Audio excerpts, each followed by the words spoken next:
ない世の中を取り戻してやるんだ。学者さんになりてんだろ。父さん、これが今の僕のフルパワーです。僕が目指すのはまだ誰も見たことのない究極の姿。父さんとは違うやり方でそこを目指します。 Bonjour à tous, j'espère que vous allez bien. Aujourd'hui on se retrouve pour une nouvelle vidéo où on va voir quelle est la véritable puissance de Gohan. Mais pas n'importe quel Gohan, le Gohan de Dragon Ball Super. Et plus particulièrement lors du tournoi du pouvoir. Mais pour ça on parlera aussi du niveau que Gohan avait lors de l'arc Buu. Bon, pour faire simple, à la fin de l'arc Buu, Gohan est tout simplement le protagoniste le plus puissant. Après avoir vu son potentiel libéré par le vieux Kaioshin, Gohan a non seulement surpassé Majin Vegeta, mais en plus de ça, il a aussi surpassé son propre père. Donc là, avec ça, on comprend que Gohan c'est pas n'importe qui. Il surclasse absolument tous les protagonistes de l'arc Buu et ça c'est vraiment pas négligeable. Mais maintenant, si on s'intéresse un peu plus en détail sur sa puissance, alors on peut dire sans crainte que lors de l'arc Buu, Gohan a un niveau démentiel. Et c'est justement au terme de mon analyse que vous comprendrez pourquoi Gohan a vraiment un très gros niveau.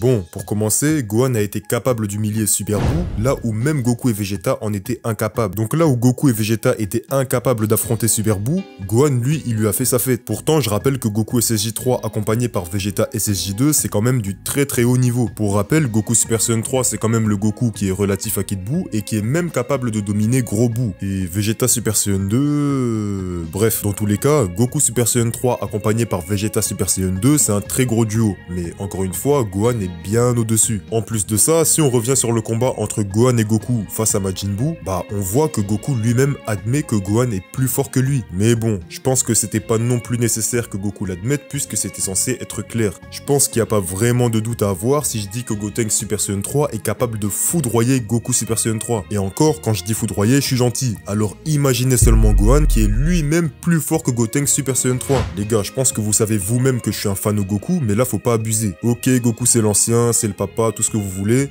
mais les gars, je suis désolé, Gohan lui fait un boulot. Entre un mec qui n'est pas capable d'affronter Super Buu, même avec l'aide de Vegeta, face à un mec qui s'amuse avec Super Buu, je pense que la question là, elle est vite répondue. Enfin bref, du coup, je pense qu'on est tous d'accord pour dire que Gohan dans l'arc Buu est bien plus fort que Goku. Mais là les gars, tout va changer parce qu'on va s'attaquer à Dragon Ball Super.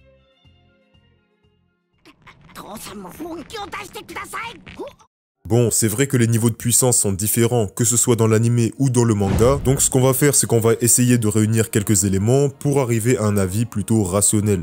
Bon, déjà, on va remettre les choses dans leur contexte. Comme vous le savez tous, Dragon Ball Super est la suite de l'arc Majin Buu. Donc cette suite se passe entre l'arc Buu et le 28e Tenkaichi Budokai. Alors forcément, comme on est dans un manga, le niveau est censé évoluer au fil de l'œuvre. Raison pour laquelle Goku a atteint le Super Saiyan God qu'il a entre guillemets poussé dans une nouvelle dimension. Donc forcément, comme le personnage principal a évolué, tous les personnages seront eux aussi susceptibles d'évoluer. Raison pour laquelle, encore une fois, Vegeta atteindra le Super Saiyan God puis le Super Saiyan Blue, Mirai Trunks atteindra le Super Saiyan 2, ou encore des personnages comme C17, Piccolo et Freezer évolueront. Avec tout ça, vous me direz certainement, bah Gohan a lui aussi évolué. Et là, je vous dirais, bah oui, pourquoi pas. Dans l'anime, Gohan est relatif à Goku Super Saiyan Blue juste avant le tournoi du pouvoir, et dans le manga, il est capable de faire jeu égal avec un personnage plus ou moins au niveau du Super Saiyan Blue. En l'occurrence, Goku et Vegeta, même si Goku garde une certaine avance sur lui. Parce que pour rappel, Kale Mode Berserk a littéralement froissé Golden Freezer, qui lui-même a un niveau SSJ Blue, mais pourtant Gohan a réussi à faire jeu égal avec Kefla, qui elle-même est la fusion de Kale et Caulifla. Il faudra pas me faire croire que Kale Mode Berserk est plus forte que Kefla. Sinon ça reviendrait limite à dire que Vegeta mode énervé est aussi fort que Végéto. Et je sais que sous cette forme, Kale a un énorme gain de puissance, mais là c'est vraiment pas comparable. Je rappelle que grâce au Potala, Goku et Vegeta ont été capables de foudroyer Buuan, soit le plus fort des Majin Buu. Donc dans la chaîne alimentaire, Végéto se place vraiment très haut. Sa puissance n'a déjà rien à voir avec celle de Buuan, alors elle est encore moins comparable à celle de Gohan Ultime. Alors forcément, si on fait le parallèle entre Végéto et Kefla, on se rend compte qu'en fait, Kefla est vraiment au-dessus de Kale. Et pourtant, je rappelle encore une fois que Gohan a fait match nul face à Kefla. Alors imaginez 2 secondes le niveau que peut avoir Gohan. Il est de force égale avec une fusion, et une fusion dans laquelle un des deux personnages a réussi à faire passer un mauvais quart d'heure à Golden Freezer. Et pourtant, je rappelle encore une fois que Golden Freezer a à peu près le niveau d'un Super Saiyan Blue. Donc voilà, là, avec tout ce qu'on a dit, on peut clairement penser que Gohan est bien plus fort que lors de l'arc Buu. Mais pour ceux qui me connaissent, j'en ai déjà parlé, mais les gars, le problème c'est que lors de l'arc Buu, Gohan a libéré son potentiel. Et on peut tourner ça comme on veut, mais libérer son potentiel, ça veut dire que après avoir fait ça, tu atteindras ton plus haut niveau. Alors peu importe comment tu pourras t'entraîner ou le nombre d'entraînements que tu auras, tu ne pourras jamais dépasser ce niveau. Et là les gars, on va rentrer un petit peu dans la phase scénario et développement des personnages.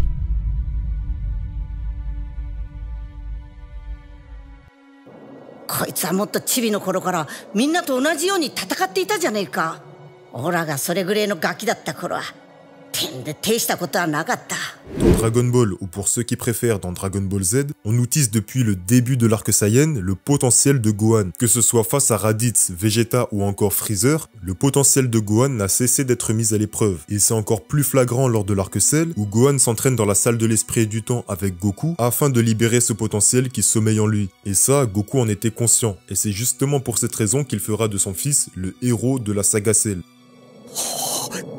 消えた。完全にセルの気が消えた。ついに倒したんだな。どうやらそのようだぜ。やった。ご飯のやつ、ついにセルの野郎に勝ち上がった。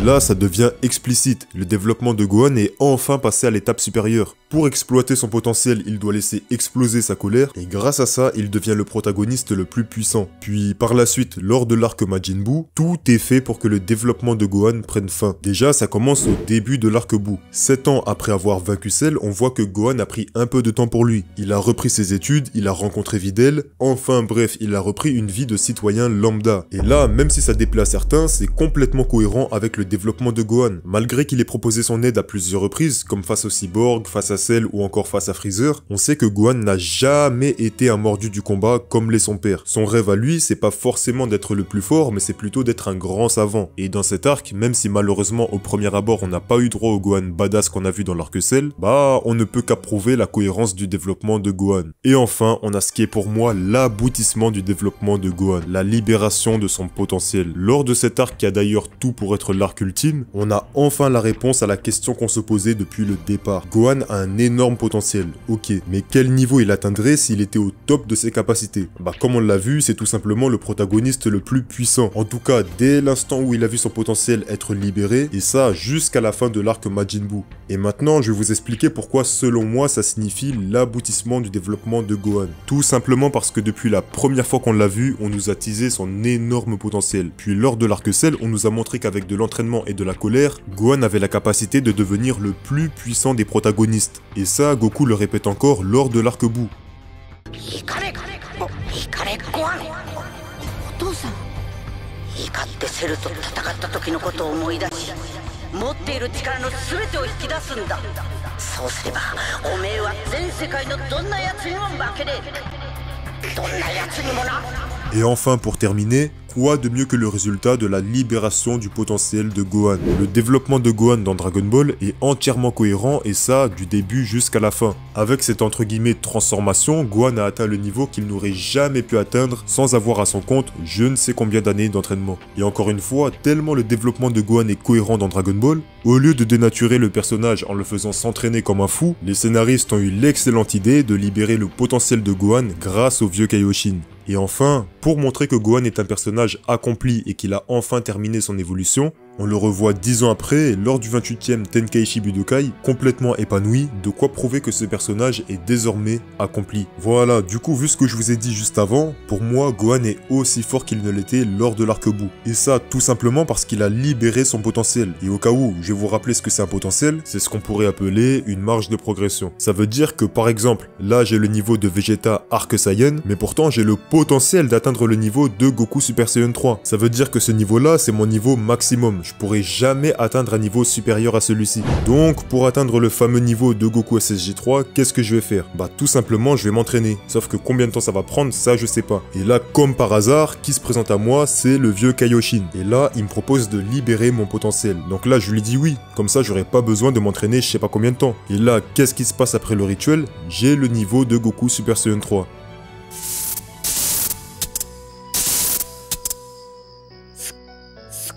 Donc voilà, c'est à peu près ce qui s'est passé avec Gohan, sauf que bien évidemment, les échelles de puissance sont différentes. Et là, je suis sûr qu'il y en a qui vont me dire « mais Gohan dans DBS, il a le niveau d'un SSJ Blue SSJ Blue, c'est trop puissant !» Bah les gars, c'est pas de ma faute si DBS est incohérent. Là, ce que j'ai dit, qui d'ailleurs est cohérent avec le manga original Dragon Ball, bah ça prouve que en fait, Gohan Ultime, il a le niveau d'un SSJ Blue, mais que Bootenks, il a le niveau au-delà du SSJ Blue. Alors imaginez le niveau de Buan, et encore pire, imaginez le niveau de Végétaux. Voilà, sur ce, c'est tout pour cette vidéo. Si vous êtes d'accord ou pas d'accord, dites-le moi en commentaire. N'oubliez pas de liker et de vous abonner si vous avez kiffé la vidéo, ça soutient de ouf. Et sur ce, il me reste plus qu'à vous dire à la prochaine pour une nouvelle vidéo. Sayonara.